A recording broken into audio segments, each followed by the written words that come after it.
Hello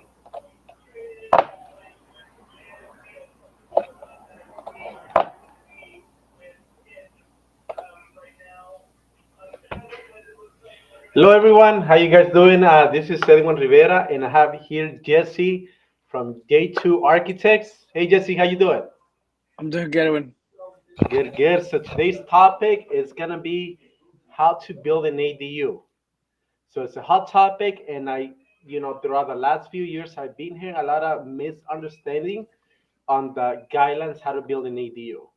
But give us a little bit more of you, Jesse. What do you do? How long have you been doing this? so I'm an architect by trade. I've been in the industry. This year will be my 26th year. On my own doing ADUs since 2017. And so again by trade I'm an architect. Oh, okay, perfect. I met you, I believe, almost like 6, 7 years ago through a good friend of ours, Remo. Hmm. And we worked for the first time, I believe, in 2020 or 2021, if I'm not mistaken. Hmm. So when I built my first ADU, and so far only ADU, you helped me through the whole architect situation, the city and everything. And I will tell you this, you were super smooth working with you. Any question that I had, you were there to answer. Even when we went on the construction and you can say your job was already finished, you helped me with a few obstacles that we have with the city. So thank you so much. And so, yeah, our goal today is more than anything educate the community when it comes how to build an ADU, because a lot of people have different ideas, misunderstanding where to do it, how to do it. It's easy to do it, difficult, etc. So let me put the presentation up really fast. There you go. So let me perfect. So I'm gonna go over, and then you're gonna present, and then I will ask you a few questions as we go. Perfect. So so this obviously is a state law, so it applies everywhere through state of California. And again, it's been this law's been around since 2017. And I know the even though the state kind of sets the guidelines of what you can and cannot do for an ADU, every city kind of has their own requirements. But again, the state sets the minimum, and then the cities could add on to it. Okay, perfect. So technically, one of the biggest question a lot of people have is like, can I build an ADU in my city? So this law is not by the city; it's by the state of California, correct? Correct. Okay, so technically, anyone who wants to build an ADU, they can build it, and the city is supposed to allow them as long you meet those criteria or guidelines for the city. Correct. Okay. Perfect. And I see a lot of those as I'm driving around. I always, at least I see at least one or two, Yeah. always someone building an ADU on their patio. Yeah, it's a hot new thing. And again, based on the areas that we have, at least in my neighborhood, there's really not much more vacant land. And so this is what homeowners are taking advantage of, building ADUs. And so for those that don't know, an ADU is or an accessory dwelling unit is a second unit. You can rent it out, you can lease it out. It'll have its own separate address. It could be attached, it could be detached, it could be converted from a garage, or it could be converted from an existing guest home, or any kind of accessory structure that was legally built. Okay. And something else I want to add, and I did on the ADU that I built, you can also add an electrical panel for that specific ADU. Like what I mean by that is like a meter and independent gas meter as well. So like if you want to rent it out, that you're able to by law, if you want to, you can have separate meters for that specific unit. Correct. The other one that we have, so that's an ADU. The other one is a junior ADU, or junior accessory dwelling unit. That one's the difference is that this one is limited on size. That one's a 500 square foot maximum, and it has to be built or converted from existing space. So let's say you had a 1,500 square foot home, and you decide to split the house. you could designate 500 square feet to the junior ADU and then still maintain 1,000 square feet for the home. Or let's say that the garage is attached to the house and you wanted to convert the garage into an ADU, you could do that. In addition to it, you can still build, you still have the option to build another ADU in the back. So at the end of the day, you have the ADU in the back, the junior ADU, and then the primary home on the property. Okay. Now, does the junior has to be because an ADU, and we're gonna speak more about it in more in another slides. An ADU you can build it like there's nothing in that specific space from the ground up. Okay. A junior, can you do the same, or it has to be an existing construction? It has to be from existing construction. Okay. Has the construction has to be a legal construction, like a Uh, garage, or if let's say if they have an illegal storage unit that is not supposed to be there and they make into like can they do that or not?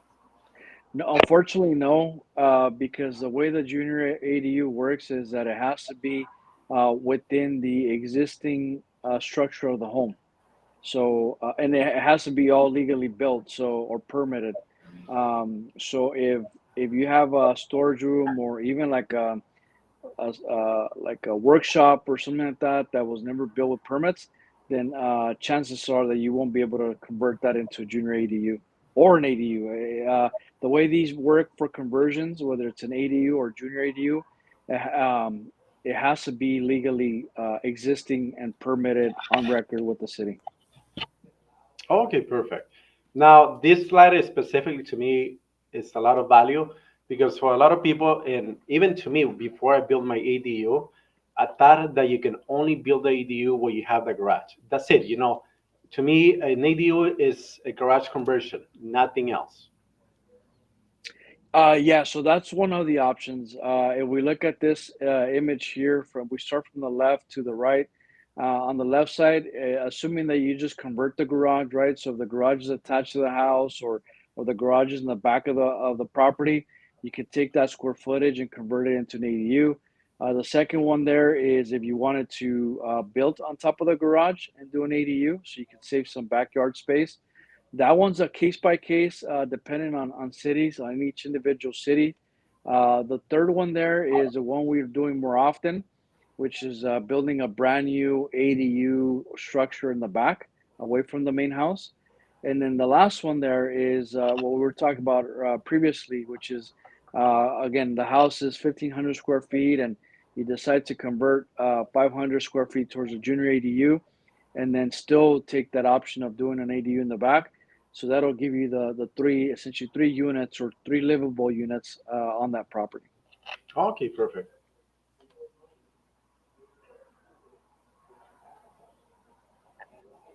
Multifamily.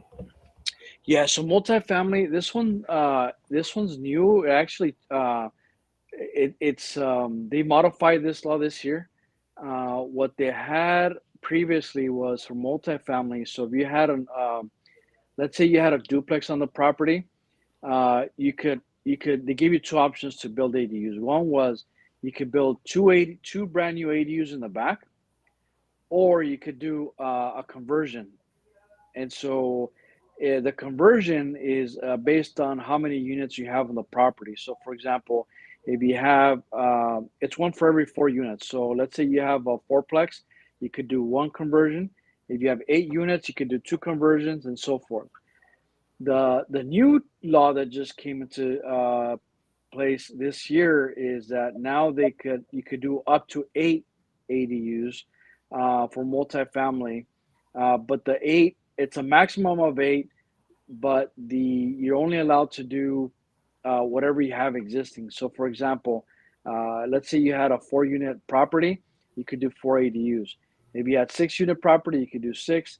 If you had seven, you could do seven, and if you have 8, you could do 8 ADUs. So technically, And I'm sorry, go ahead. yeah, so that's kind of the maximum, but again, the max is also limited based on how many units you have on the property. So based on what I'm getting, if you have a multi-unit, you can do one for one. Meaning, if you have a duplex, you can do two ADUs, right? Correct. As long as the premises allow it as well. And this does that also count for the junior ADUs?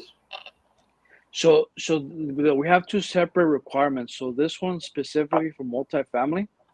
So if you wanted to do the junior ADU, that one would only be able to apply for single family properties, so R1s. Oh, okay. So technically, on the multi units, you cannot do a junior. Correct. Oh, okay. And that's the information for me today. There you go. So here's an example of creating the two new ADUs on the property. So the front building there is a duplex. So in the back, you're able to convert or not convert, build brand new ADUs, two of them that are attached to each other, but detached from the main building. In this scenario, what we did is we made it a two-story structure, so we could do garages in the bottom and units on the top. Now, does this mean it's mandatory? Because I know back in 2017, when they first released the ADUs laws, they mandatory, like if you build an ADU, you have to have a parking space for that specific unit and also the main house as well. Like in this photo that we're showing right now, do you have to have a garage when you build an ADU? So uh, technically yes, but the way we've been able to get around that requirement, which is what the state also has on their law, is that if you're within half a mile from public transportation, then you're exempt from providing parking on site. But from our case, every time we look at a project, especially when it's multifamily, we try to encourage parking on site or providing parking on site, just because again, you want to be able to market these units with parking available. Okay.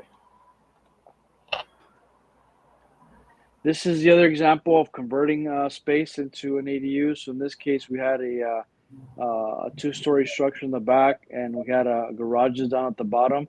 So we converted the garage spaces into two ADUs. Oh, I see, and I see a lot of these type of constructions in LA. Yeah, Now, and the reason why you see it a lot in LA is because, like similar to the projects that we've done, is that the garages back then were too small, or they're too small for current car sizes, and so most people are using it just for storage, and so they're using it now. They're turning that into ADUs since it gives them more value than storage room. okay, now two questions regarding that. You mentioned that we're too small. Does an ADU has a minimum required of size or maximum? They do. So the state kind of put the guidelines of the minimum being 150 and the maximum being 1200. But again, those are the guidelines that the state has put. Um, the cities could either modify that to make it more, or make it less, but they can't go any less or any more than what the state had set. Okay. Now the second question. Do they have, and I know that's more technical on the architect side. Do you have to reinforce the foundation when it's a second floor on top? Well, it's kind of easy to build like when it goes like that, like a two-story, like the example right now.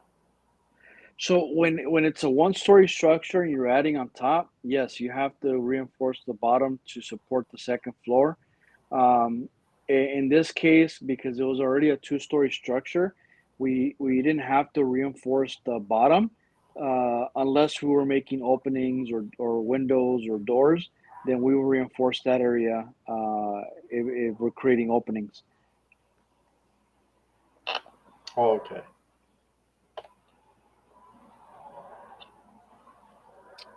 So let's see this one. This is the one I was just talking about, where now they let you build up to eight units. Again, this is a new law that just started this year. So it'll slowly kind of you'll see people doing this more often, at least for multifamily properties. Now, how many changes have you seen since the last, what, 8 years of ADU since they passed the first law? How many changes, and what do you feel the changes they are they making those changes? So so far I've been seeing changes about every 2 years. I think in the last couple of years they've done it every year, but it's been to improve it and clarify things. So, um, like for example, this one here, they did it so they could add more units on multifamily properties, which are already dense uh, areas. Um, there's gonna be a couple more coming up this next following year that have been already proposed. There's a couple that there's been talks about, and so not just for ADUs, but also for uh, trying to create more housing. Oh, As you know, right? There's a shortage, and we really need to be able to have more housing for people who are looking to rent, but also for people who want to own. So that's what the state's doing. They're trying to create something that is a little bit more streamlined, but that would solve that issue about a housing shortage. that's true. That's something that we not only see it on the buy and sell side, that we have a shortage of inventory, but also I know on the rental side as well. That's the reason rent is kind of too high right now, is because we don't have a lot of places for people to live. So the few that are for rent, they're able to increase the rent. So with Yep. this, they're trying to every home to be two homes and hopefully have more housing for people and kind of maintain the living expenses a little bit low.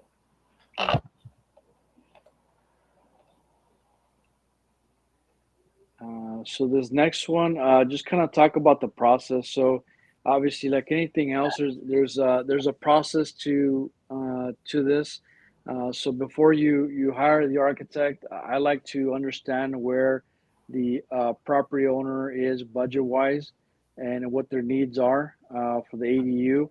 So establishing the overall budget will help me understand or kind of guide them in the right direction in terms of how big of a unit they should go with, and then if it's for family or friends, or sorry, family or a rental unit, just because from a design standpoint, those two have different requirements.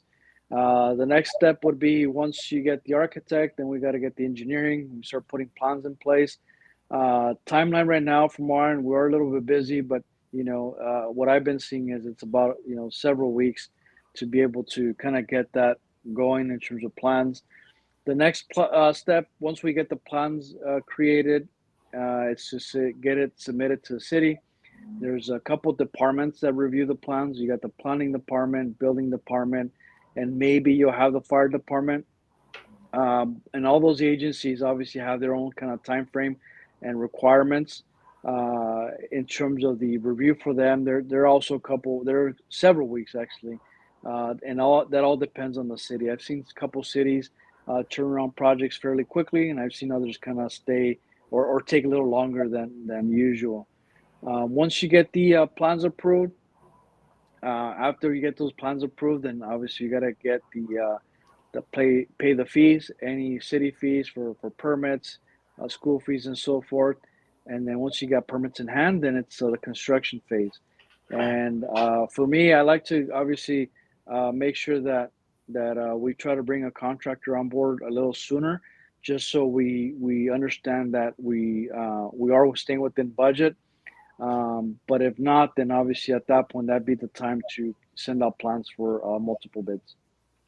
So, few things regarding all this information you provided. Number one, what he means by budget, a lot of people think, oh, I already have it's gonna be easy. All you have to do is drywall, few lights, etc. It might be 20 to 30,000 just to do it, and the answer is no. In most cases, I've seen it around 100,000 and close to the 120,000. So the cost is a little bit, it is not high compared to what you're getting, but it's not what a lot of people think it will be the cost. So that's Yep. number one. Number two, when you mean bring a contractor, because when I did build an ADU with you, there's a lot of plans. It's a Yeah. lot of papers that you get, and is for me, I wasn't able to read them, and they know where to go, how to do it, because the city will be going to your house for every you finish the foundation, they go and check it. Even before the foundation, when you just dig in and do the metal, they come check it before you pour the concrete. When you do the framing, they go check it. So it's not like, oh, I already have a roof, so I already have a framing. No, they will make it reinforce the framing and everything else. So it's Yep. always good to have a contractor who knows what he's doing. Regarding the permits, everything has to be fast. Like if you think, oh, let me get the permits right now, let me do the plans, and I'm gonna wait until I get more money and do the construction. Usually, well, at least when it happened to me, they only give you 1 year to build a before those permits expires. Hmm. Some cities they do allow you to get an extension of 3 or 6 months. Some cities don't. Like if they expire, you have to pay another 3,000, 5,000 just on the permits itself. So you're able to, redo the permits. In some cases, they might even request some modifications based on the new laws on your plans. So all of that can be adding to the cost of building an ADU. Yep. But it was a fun experience, by the way. Yeah. Now you're ready for your next one. Oh yeah, hopefully I can do one before the end of the year. That's the goal, There you go. or at least So to start. that's right. That's right. So this is what we're talking about earlier in terms of size for the ADU. So again, the state kind of sets a minimum, which is 150, and then the maximum of 1,200 square feet. But again, every city is a little different. The Whittier, for example, where I'm at, they actually let you increase it to 1,500 square feet if your lot is bigger than 20,000 square feet. So again, 1,200 square foot is probably a good size if you're trying to do like a three-bedroom, one bath.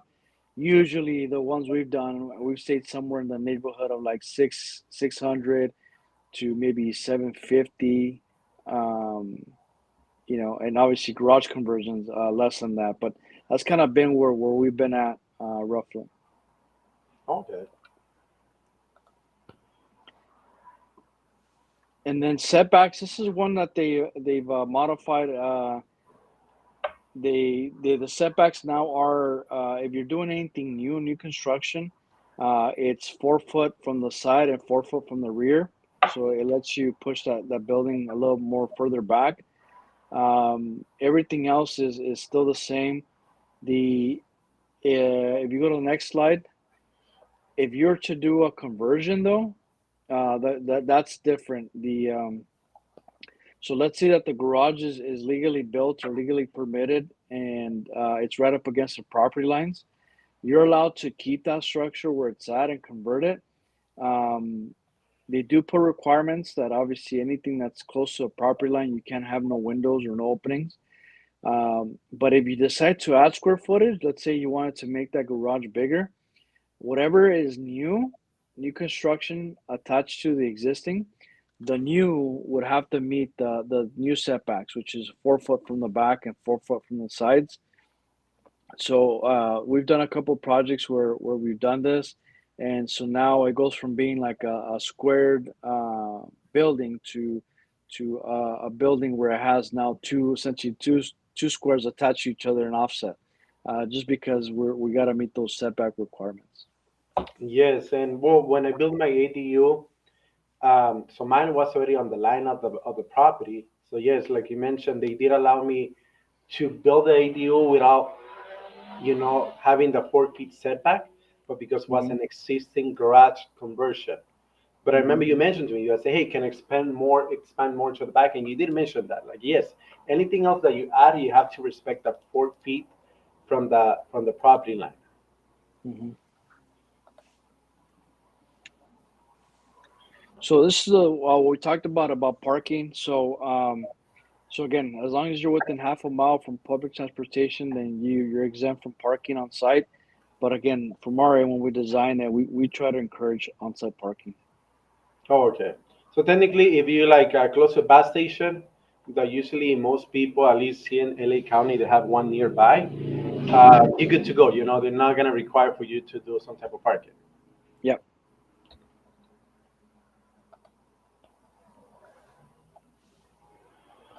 So items to consider when again building or designing an ADU. Like I said, the big one's on-site parking.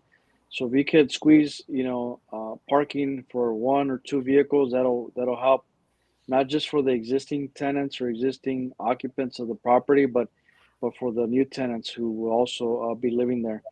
The other is indoor laundry. now it's a big thing that nobody wants to go out and do laundry anymore. So being able to put an indoor stack unit or side by side in the within the unit is beneficial. Heating and cooling. So for at a minimum, we got to provide heating. But what I like to do is provide a unit that does both. Yard area is a big one. So when we create these ADUs, we try to create space between the two units or the two homes, just so everybody has their own kind of private space. Storage is also a big one, whether it's interior storage or outdoor storage. Being able to provide closet space indoors or a little storage unit outdoors, that's always needed, especially for rental units. Separate meters, this is one where you talked about at the beginning, where once you do the separate unit, it has its own address. You can then have a separate electric, gas, and water meter if you decide to do so. Yes, just a little bit more on that. You know, what the reason why I personally added specific detached electrical meter, detached gas meter, is because when it comes for the consumption, in this case, I eventually move out of the front house, so now everything is rented out. So each one has their own meter, so there's no like headaches. You know who's gonna pay what, or even the tenant saying, "Hey, you consume more than me. Why you charge me half of that?" So now it's like you pay for what you consume. The only one I didn't add was water because that one was super expensive. It was above 20,000 just to add another meter. So to me, and the water bill for that specific building is like $100 for everything. So it is I say more money just having one meter than having separate meters for each unit. Hmm. Yeah.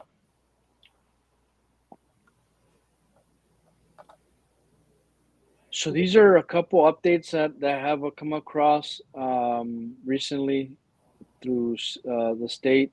And the height requirement is one that they changed in the past. The state kind of set a minimum, or sorry, a maximum of 12, of 16 feet. Um, but now they've upgraded that to either 18 or 25 feet based on your circumstance. So if the home is attached to the main house, you can go 25 feet, which would allow you to do a two-story ADU. If the structure is within half a mile from public transportation, or the property has a multifamily building on the property that's two stories, and those two scenarios will let you have an 18-foot building.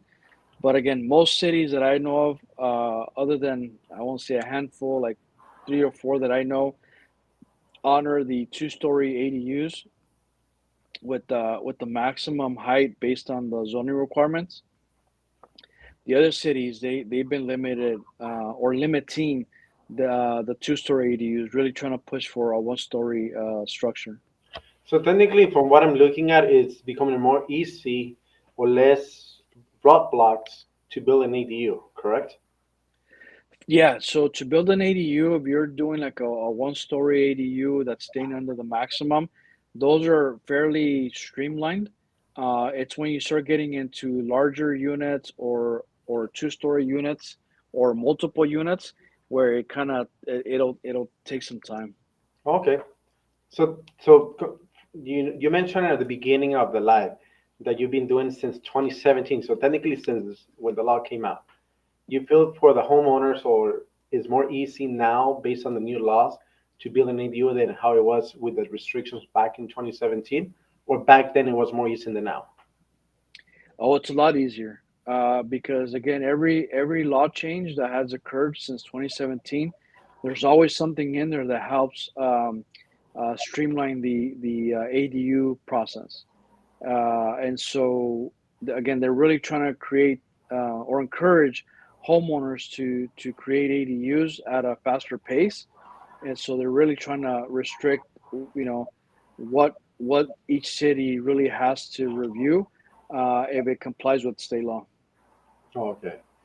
Yeah. Perfect. And then one more slide, and then I would love to bring you back in a few more weeks, Jesse, so we can go over way more details when it comes to building an ADU. So this one is solar panels. Yeah, so solar panels is one that is required for any new construction, whether you build a new house or a new apartment building or an ADU. The solar panels are required.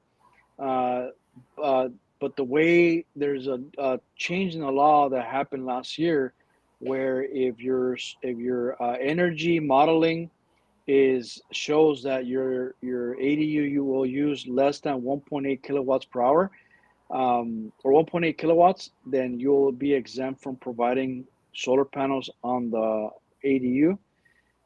Same thing for the home. If you decide to build a home that has a requirement, then you don't have to do it. Just keep in mind that, like, moving forward, what California, especially California, what we're doing is we're really trying to get uh, be more compliant, or use more electricity rather than gas or natural gas or any other type of natural resource. So you're gonna see a lot more push for solar panels. You've probably heard already they've been pushing for battery storage for solar panels. So at some point, I mean, we're all gonna be all electric. So what I try to do when we design these ADUs is see if there's an option to do all electric, and even if you can't, you don't have the budget for solar panels now, that at least the unit itself is ready for when you are ready to do solar, that it's all electric. Regarding this specific law. So let's say, for example, someone is building the EDU from a portion of the existing property. Technically, you have one panel for the whole house. Do you still have to kind of comply with the solar panels? No, as long as the system that's there would meet this requirement of whatever the energy modeling has, then you could use the existing panels to meet that requirement. Okay. And something I want to add regarding ADUs. So ADUs, like Jesse mentioned, is what is considered as a brand new construction. Now, there's a law in California that passed in 2020 that 2 units or more in California is considered a multi-unit or rent control. Okay, so but there's one exception for the rent control, at least in the state of California, that I believe if the construction is 15 less than 15 years old, is not under rent control. So when you're building an ADU, even though you rent it out and the tenant is more than a year on the unit, they don't have rent control protections. In not in all cities, I know in some cases like LA City, it's a different rent control laws than the state of California.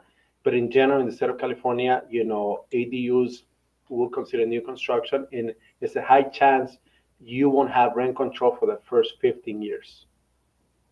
Hmm, interesting. Yeah. So yeah, thank you so much, Jesse, Thank you, for, Aaron. for being here today. Hey, what happened? There you go. So thank you so much for being here today and helping us answer all, not answer the question, but give us a lot of information, And I know for many people, this, like if you own a house and looking to build an ADU, this kind of answer a lot of their questions. Yeah. So do you want to give your contact information? Anyone who want Yeah, to contact you? yeah, you can reach me via phone 562-522-0056, or you could also email me, and my contact info. Actually, the best way is probably go to my website, j2architects.com, and you can find all the available ways to reach to me. Or if you guys want to reach him, you can contact us. Yes, sir. We're gonna be more than happy to put you guys in contact with Jesse so he can go to your house and help you, set a plan or start the process already to build an EDU. And I have a question here from Facebook from Mr. Guerra. He said, for an ADU, can you only convert or build on a garage? No, so there's multiple options on how to do ADUs, but converting the garage is one of them. Oh, okay, one of many, right? One of many, correct. Perfect. Thank you, Jesse. Appreciate your time coming today. Thank you so much, everyone. Have an amazing